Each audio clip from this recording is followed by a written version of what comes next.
In this video we'll be looking at solving simple equations algebraically. Alright, the first thing we're going to do is solve one-step equations. So looking at this equation over here, we can say to ourselves 5x is the same as 5 multiplied by x must equal 25. Therefore, what multiplied by 5 will equal 25?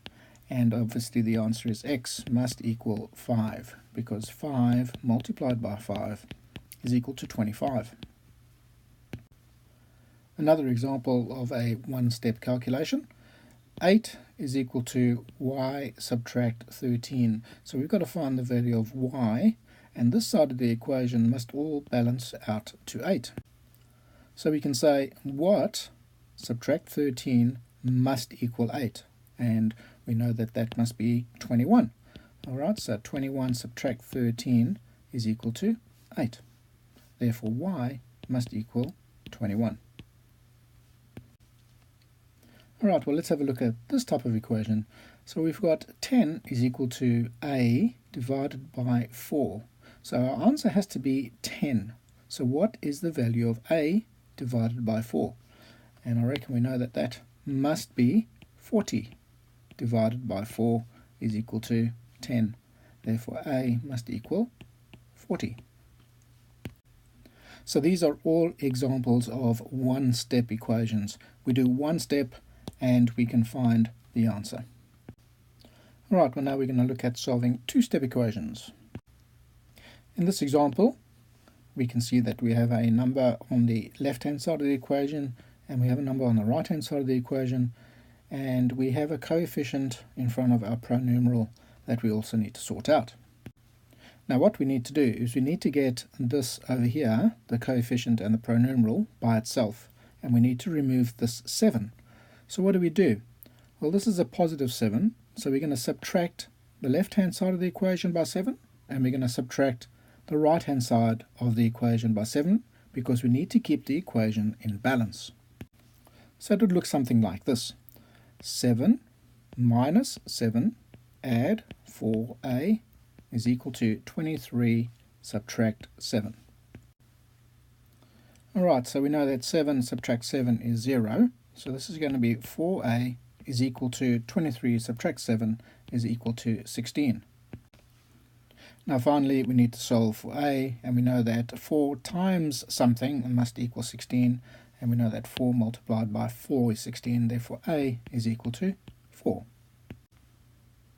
Alright, well what about this equation over here? What are we going to do? Well, we need to sort out this minus 2. We've got to remove this, so we're going to add 2 to this side, and we're going to obviously add 2 to that side, because we need this equation to remain in balance.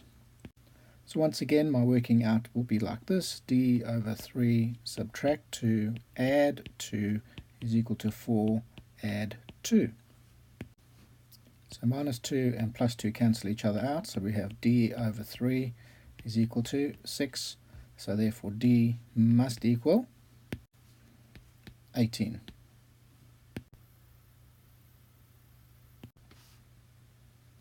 Alright, what about this equation over here? See if you can sort this out. Remember, this is 2 multiplied by whatever's in the bracket, and the opposite of a multiplication is a division. So we need to divide each side by something. Put the video on pause and come back when you're ready to see if you got it right. Alright, well it looks something like this. The opposite of multiplication is a division, so I'm going to divide both sides by 2.